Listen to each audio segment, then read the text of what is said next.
Hi everybody, this is Alma coming to you from Long Beach, California. Today is, it's Tuesday, February 2nd, but you won't see this until Wednesday the 3rd of the year 2021. And I thought I would go ahead and film another stitch with me today since the semester's going to start next week. At which point I'll probably have to go back to alternating between FlossTube updates and Stitch With Me's on Saturdays as opposed to filming twice a week, because I'll be taking more classes. So I want to take advantage of the time that I did have and film once more. So go ahead and grab your own crafting, whether it be cross stitch, crochet, knitting, diamond painting, whatever strikes your fancy. And yeah, grab your cup of tea, your cup of coffee. Let's spend a little bit of time together. Today's project is going to be an old one that I haven't actually worked on in a while. This is Mini One by Cindy Nielsen, and it's charted by Heaven and Earth Designs. This is actually the first hate that I started. I don't think it was the first hate that I purchased, like the pattern that I purchased, but it's definitely the first one that I started. I thought that the monochrome, the sepia tone colorway or palette would be easier to deal with than just a full-blown design, but which, you know, in a sense it was, but it also can get a little bit dull at times. Anyway, the reason I'm working on this today is because there's a prompt in the Magical Stitches homework this week that calls for stitching on a beach scene. And what I'm actually going to do is I'm going to, here, I'll just put the needle there for a second. I was just threading it, but I'll go ahead and take off the Q-snap, or at least the top of it, so you can see where I'm at. Because for the prompt, you would get bonus points if you were to stitch on the actual sand. But as you can see, this is where we're at. Hang on. Okay, there we go. That's kind of in frame. I'm trying to not bump the camera. So here, as you can see, or not see, but I finished the sky and I was working on the ocean.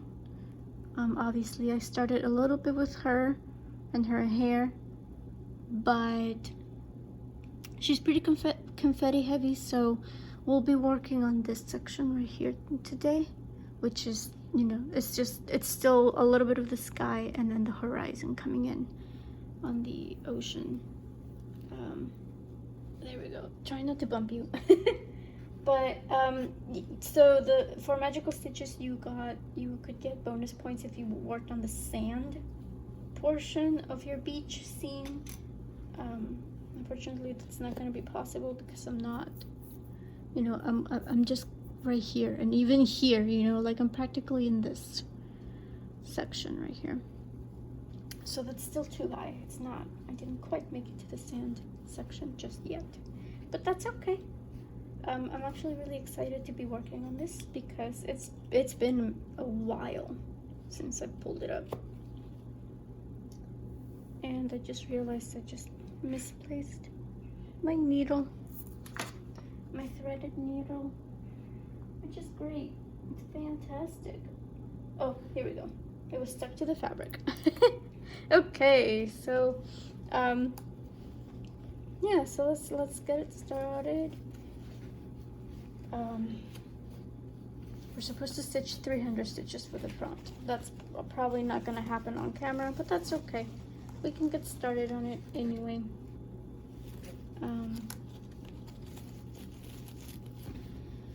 Let's see here.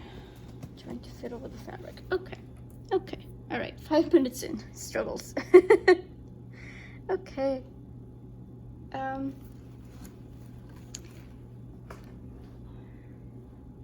So yes, so we're gonna go ahead and keep working on this this project. There was another prompt in Enchanted Stitching that called for working on something that tripped you up in one way or another. So I'm also using this for that because this was the first time that I worked on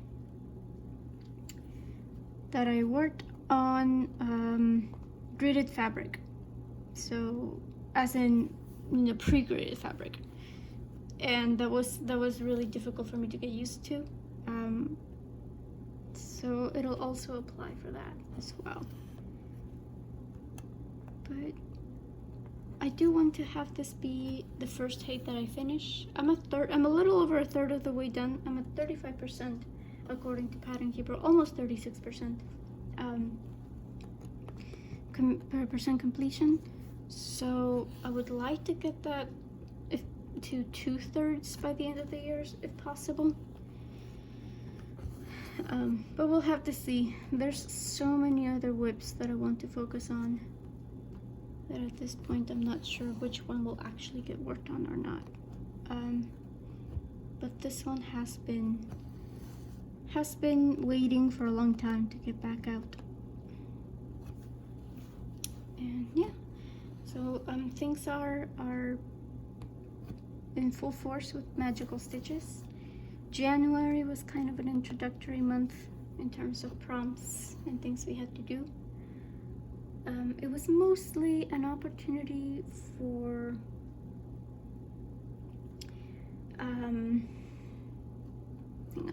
it was mostly an opportunity for new members to be able to kind of get used to the layout or the way that things worked, so that they could know or start thinking about how to start matching prompts, but also for the admins to kind of get a sense of how much people stitched, right? That was one of the questions that was asked of us. If you were to join late, they would ask you what kind of stitcher you are, how many stitches do you get done per week. And this was an effort to try to make the, you know, level the playing field, kind of make sure that there's no one group that has like a million really fast stitchers that can get, you know, 2,000, 3,000 stitches done a week, and then have one group just have like the ones that don't necessarily have that kind of time. But yeah, there was a little surprise in store. I was asked to be one of the team leaders this year by Vicky, my dear friend Vicky, and I was all too happy to help. So I am one of the leaders this year for Team Titans. So we're doing Percy Jackson this year. I think there's gods, demigods, Titans, and I feel like there's like a fourth one, but I'm not sure. So yeah, it's been good. It's been, you know, the last couple of days have been more about like settling in and getting to know the group mates and just kind of getting a feel for the prompts and the way that things are going to work now for the yearlies and stuff.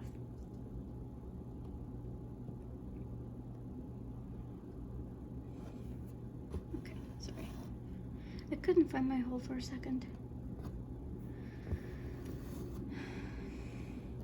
I just got done doing some of the homework assignments for my class.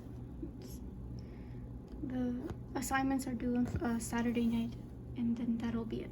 We're gonna be done for the remainder of the course, and well, that's not saying much because, you know, the next semester starts on Monday, so I really don't get much rest, which is why I wanted to try to get things done earlier so that I could have a couple of days rest before starting up next semester. But we have an essay due with a presentation, and the topic, it's like, I mean, even though the class itself sometimes felt like it was tedious, the topic itself, or the final essay and stuff, was pretty interesting. We were supposed to argue whether or not over reliance on technology is detrimental or beneficial for society. And I kind of took the middle point, or middle ground. My claim was that technology can be beneficial as long as we don't allow it to overshadow our own capabilities and knowledge. To a point, of course. So one of the examples I used, for example, was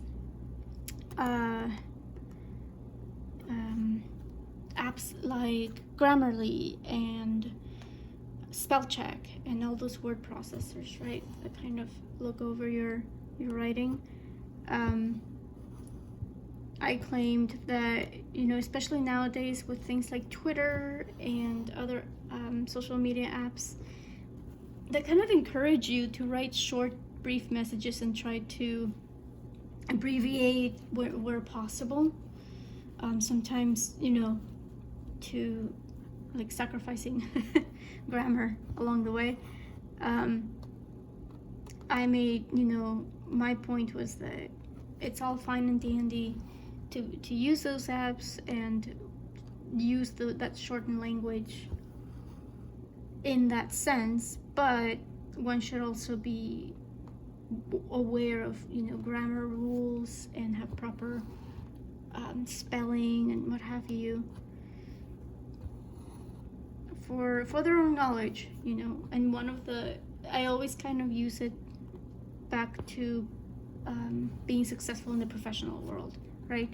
So one of the reasons why you don't want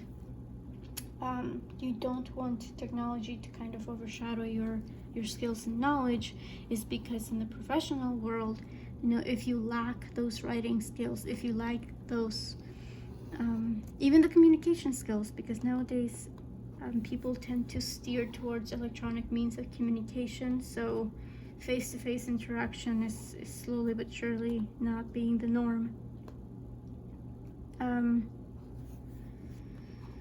If you don't have those social skills, being able to stand up in front of people and have a conversation, give a presentation, that can be harmful. That can affect the way that you are, or how successful you are in the professional world.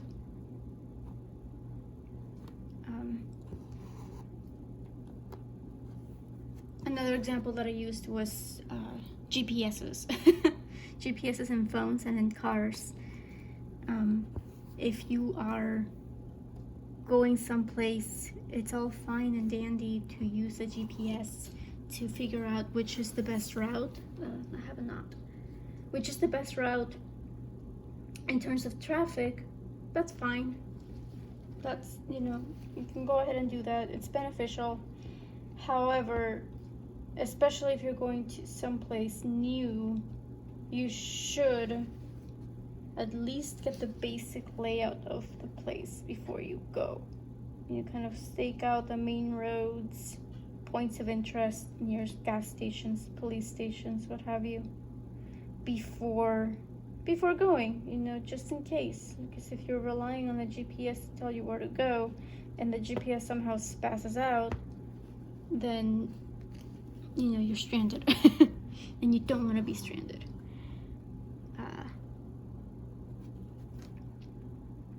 What else? I kind of just based it off of that. I also brought up the point of even though social media apps give you access to pretty much everyone all over the world and allows you to share pretty much anything that you want, you should be careful about the things that you put out there. Again, going back to the professional world, if you are not careful about what you put out there, about what you post, even if it's your personal Facebook page, even if it's your own personal blog or Instagram. You know, I've always thought that you should keep in mind, like, okay, am I going to want my future employer to see this? You know, if you're looking for a job. And that has actually been really helpful. You know, sometimes if I want to if I'm in the heat of the moment, like if I'm feeling really passionate about something and I just want to post something and rant, I always kind of stop myself and be like, okay, but do I really want this to be out here in my permanent Facebook profile? And I've also tried to get other people to see it that way as well. Back when I was in college, like the first round of college,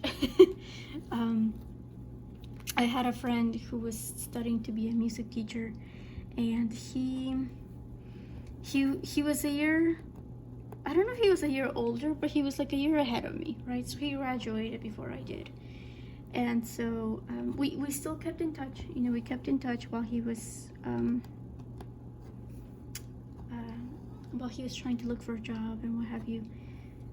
And I remember he did find a job. He eventually found a job. But while he was searching for the job, one of the things he needed to do was get himself certified for first aid and CPR. And when he got his certification, they give you like a little card that says that you're certified, supposedly so you can keep it in your wallet for proof. So he got his card and he posted on Facebook like, hooray, I am CPR certified. But then he also added, pretty ladies only, please. And for me, that was a red flag. Bless you.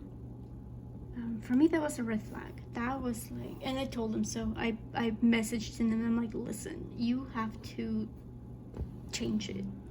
You are looking for a job right now. You are going to be put in charge of minors. And you know, your employers can look at your Facebook profile, your future employers, right? They can look at your Facebook profile. You don't want them to see this. And he actually got really pissed off at me. Like, he took it down completely. I was just telling him to just edit the caption, right? To just edit the caption, take out the bit about the pretty ladies only, please.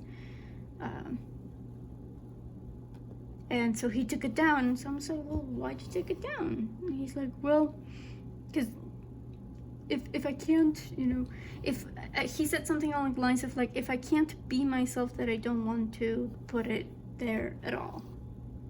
And I'm, oops, sorry, earthquake. And I was just like, dude, I'm trying to help you here. I'm watching out for you. So yeah, that's, long story short, is just that's another point that I make in my essay/presentation. I say it's group, but as usual, I feel like I'm doing most of the work. But yeah, the whole thing, like thinking about the whole aspect of it has also made me realize that in some aspects I have crossed that line where I have allowed technology to do things for me, and I don't even make the effort to do it, to even learn the basics by myself. One of the examples is that GPS thing. I think at one point, I don't even remember where I was going, but I took the wrong exit. I got off the freeway. It wasn't that big of a deal. It was like one exit too early. And I got off the freeway, and I started panicking because I realized that I had gotten off the wrong exit, because the GPS started spazzing out as he was trying to like recalculate, right, the route. And I remember like trying to drive as slow as I could, you know, when you're right on the edge of a freeway, while trying to give the GPS an opportunity to get its stuff in order. And in the end, it was just like, it's okay, just get back on the freeway, which was like 1 block or 2 blocks over, and then that's it. Problem solved. Because I think I was merging onto different freeways. So since I got off an exit early, I didn't actually get on the freeway that I was supposed to get on. But again, it's fine because there's plenty of other ways to merge onto that freeway. And yeah, even things like here, like cross-stitching. Pattern Keeper has been amazing. It's been an amazing tool to use. But I've also become super lazy and I don't want to work on things that aren't Pattern Keeper compatible anymore. So it's, you know, it's just been interesting, I guess. I don't know. I've just been fascinated to have that time to self-reflect where I stand on the spectrum. I have always taken pride in the fact that I have good grammar skills, I guess. So that's never been an issue for me. But yeah, there's other areas where I don't necessarily keep up, I guess, with how technology does what it does. Anyway, I'm sure you guys don't want to hear about my school. So I did have a tag, or the continuation of the tag that I was doing last week. It's a pretty big one. It's like 100 questions. And as it is, I did write a few of them down. And if I go through all of them, we'll still be at 3/4 of, and not even, because I didn't choose all of them. I just chose the ones that could potentially lead to, you know, short stories or something. But yeah, okay, here we go. The first one that I chose was a bucket list item. And one of the things that I've always wanted to do, and this may not come as a surprise considering which movie is my favorite Disney movie, but I've always wanted to visit the Cathedral of Notre Dame in Paris. Again, strictly based on my fascination with Hunchback of Notre Dame. I watched that when I was a little girl and then just always was curious about visiting the cathedral. So of course I was very saddened when it had that fire. I guess it was almost 2 years ago now. I'm pretty sure it was in April of 2019. So it's been a minute. And it was under restoration then, and now they have a whole lot more to do. So I don't know when it'll happen. And you know, I'm also sad kind of knowing that it won't be it's undergone plenty of restorations, so it's not like I would have gotten to see the original anyway. But I feel like now I really won't get to see much of the original because of all the destruction that the fire left. Another item is to visit all the Disney parks in the world. So far I've only gotten to the ones in America, the one Disney World and Disneyland, but I do want to go to Disneyland Paris and Tokyo. I would like to also, if possible, I would like to visit but it's more like a Hawaiian resort, really. In Hawaii. I guess I should have said that, a resort more than a hotel resort is what I wanted to say. In Hawaii. But we'll see. We'll see. It's just, again, just kind of dreams that I hope will come true at one point or another. The next item is something that I can't live without. And I guess, you know, if we're being honest here, it would be my phone.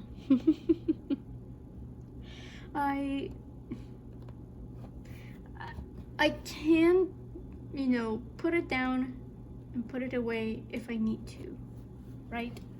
So if I need to get down to business and I can't have any distractions, I can put it aside to get things done. But if I go out without my phone, I do feel naked. And sometimes if it's short trips, you know, if we're gonna get food, for example, just go through a drive-through, then that's fine. I can handle being without my phone for those. But I, you know, if I have to go to the grocery store or something and I don't have my phone on me, then I do feel naked. I'll survive. I'm not gonna have a panic attack. But I do feel naked. A movie that I watched repeatedly. Well, there's several. There's plenty of movies that I keep watching, but the first one that came to mind is Nightmare Before Christmas. That has always been my comfort movie. I watched it for the first time when I was, I think, like 10 or 11 years old. And I remember we had to look for it. I don't know what. I think it was because we went to Disneyland during Halloween time and they had it, you know, well, maybe you don't. So for Halloween and Christmas time, they change up the Haunted Mansion and give it a Nightmare Before Christmas theme. So I think what ended up happening was we went there during Halloween or Christmas time, and I became fascinated with wanting to know, you know, where the characters came from for the ride. But Blockbuster, you know, because Blockbuster was still a thing. At least the ones that were close to us, they didn't have it. They didn't have it available. We had to look for, like, I don't want to say that, you know, we had to like drive 3 hours to get it, but we had to make an effort. But yeah, it's one of those movies where, you know, I know the songs, I know the dialogue. I can pretty much recite that movie backwards and forwards. I don't even have to look up, which is why I always stitch on it. You know, if I need it, you know, not comfort food, but just something relaxing. That's the one that I often pop up. Another one that I use, it's not a movie, but it's a mini series, so the episodes are like an hour and a half long. It's the BBC series for Sherlock. Specifically the first season, the first series. I didn't care for the second half, so series 3 and 4, as much as I did the first two. But that first episode is one of my all-time favorites. That first series in itself is one of my all-time favorites.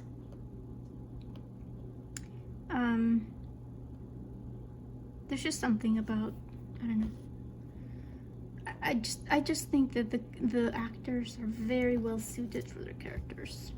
So there was just something about seeing them on screen, seeing their interactions. The way that, I think it's also the way that they portray Sherlock's train of thought, right? So they use these graphics to kind of tell you how he's thinking.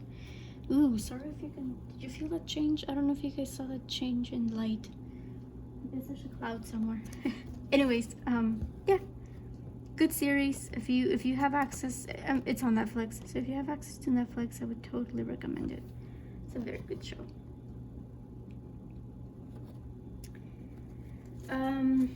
Next question is, what should you be doing right now? My essay. Work on my essay. It's fine though. It's fine. It's only like 1,000 words maximum, so it's not even that big of a deal. The thing that's gonna take a long time, I think, is the presentation, which again is supposed to be short. We're only allowed to have 6 slides, but professor's being very picky about the slides. He wants there to be, you know, fancy, smart art like infographics and charts. He wants there to be animation so that text can pop up again, super fancy. He wants the presentation to be like, you press play and you go, right? Like he doesn't want to have to click through it each slide. He wants it to go by itself. And he also wants narration. Like, not only do you have to have it go on its own, but you also have to narrate and time the narration in such a way that it aligns with the presentation. But it's gonna be okay, I guess. Again, he's allowing us to use media as an example as well. So for sources and kind of back up our claims, we don't necessarily have to go through and do research and get stats. But those are good. If you want to have those, that's good. But I put forward the possibility of using Netflix, Black Mirror, as a reference to kind of illustrate some of the points, because again, some of the examples can be a bit extreme, but I think it's a good warning, which is what the show is about, right? Black Mirror, the reason why it's called Black Mirror is because when you turn off your devices, when you turn off your tablet, you turn off your phone, the screen is black, but you can see your reflection in it, right? So it's a black mirror. And yeah, there's an episode where a guy is super obsessed with social media app, and he ends up crashing because of it. There's also one of my personal favorites is called Nosedive. And it's about this. It's a society in which everything is based off of your popularity level. So they have it based on like a 5-point level, and everything is based on it. Like, literally, your job depends on your rating, your the place you live. Like, if you're looking to live in a certain neighborhood, you have to have a certain rating. Everything depends on it. And so the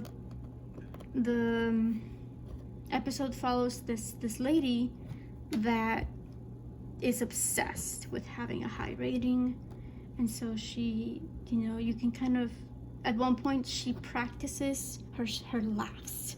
Like, she's standing in front of a mirror and she's practicing her laugh to see which one is more charming, so that she can get more likes from the people around her. Again, kind of extreme, but we're also kind of there too, especially nowadays with influencers, where they literally their livelihood depends on how many likes, how much engagement they can get from their audience. Like, it's not too far-fetched, so I might pull from that as well.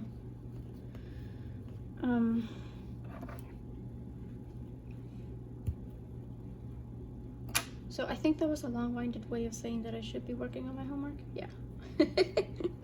But also kind of veering off again on the topic of the dangers of technology. Okay. Next question.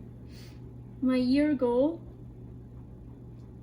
I guess, if there's one thing that this year, so I'm threading my needle, by the way. One of the things that this year last year taught me, is to not set goals. You never know what's gonna happen.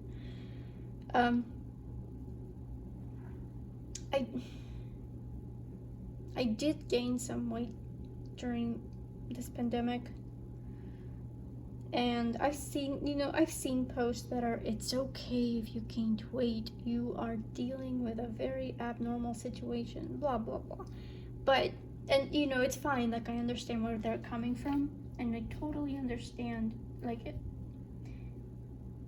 I'm not doing it I'm doing it for myself, essentially. I am doing it because it does bother me. So I would like to shave off a few pounds. I'm not gonna try, because I think I've gained like 15 pounds, which I don't know. I don't know if you consider that a lot or not, but it does bother me. So I would like to change that. I would like to be better about that. But again, I'm not doing it because society is telling me to do it. I'm doing it because me, myself, I personally am affected by it.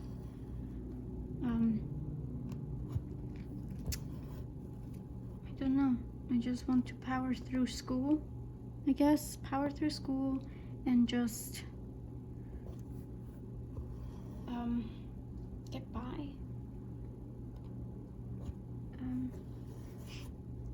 I do want to finish Hogwarts. That's a stitchy goal. Does that count? Can we talk about stitchy goals? Those are always fun. I would like to finish Hogwarts. This one, as I mentioned, I would like to get it to at least 2/3, if not finished, which would be nice. I would also like to finish some of my smaller whips, like my Horde flag. That's gonna be finished pretty soon. I know it is. Let's see, which one else? The Flowers of the Galaxy is also very close to being finished. That's gonna be a finish as well. I feel like if I use it for a few prompts, I can get it done. Pet peeves. Pet peeves.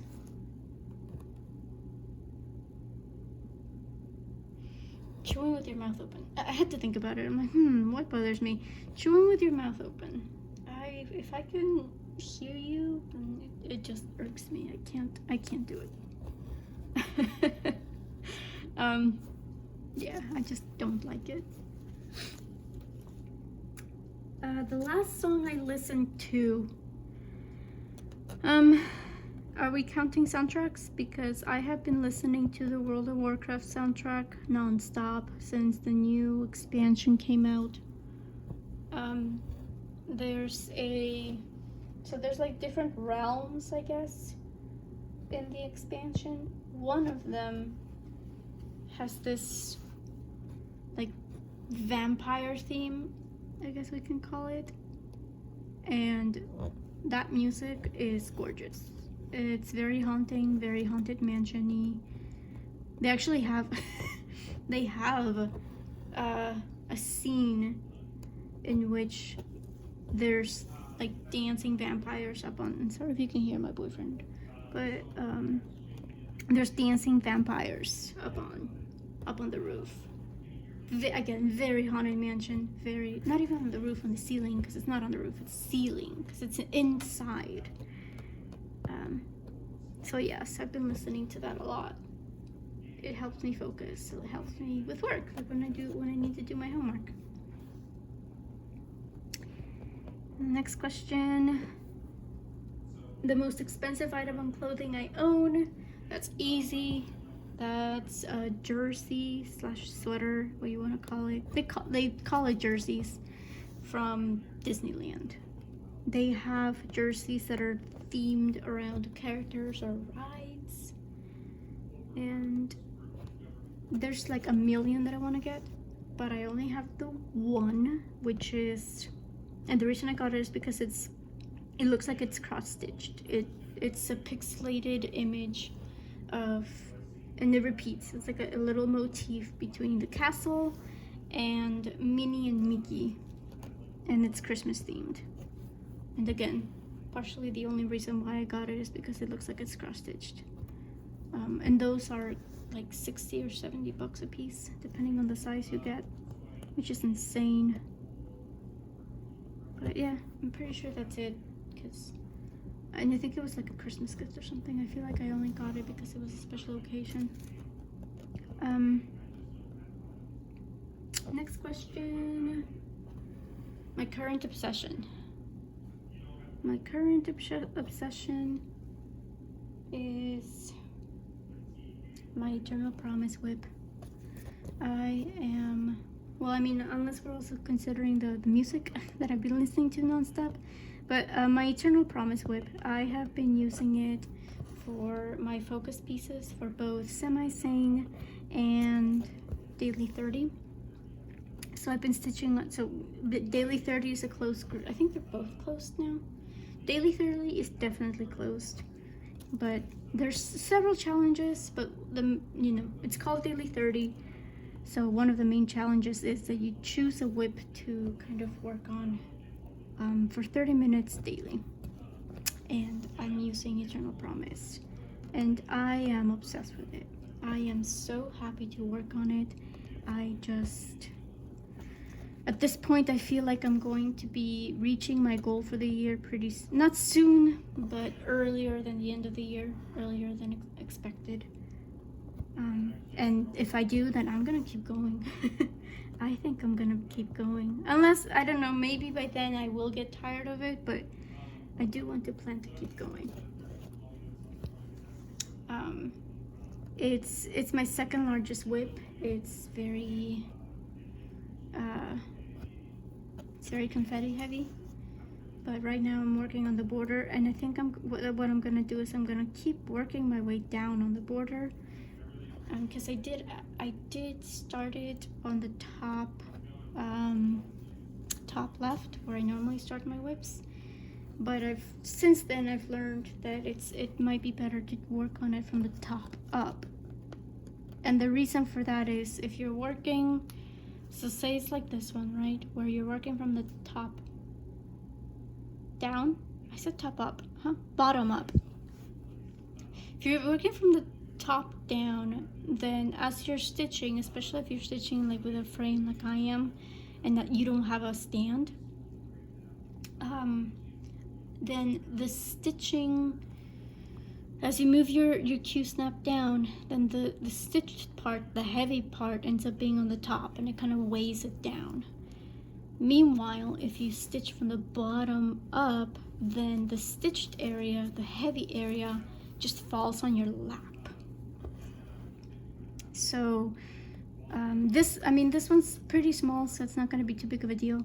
But for that one, I am definitely going to work, again, use the border to work my way down, and then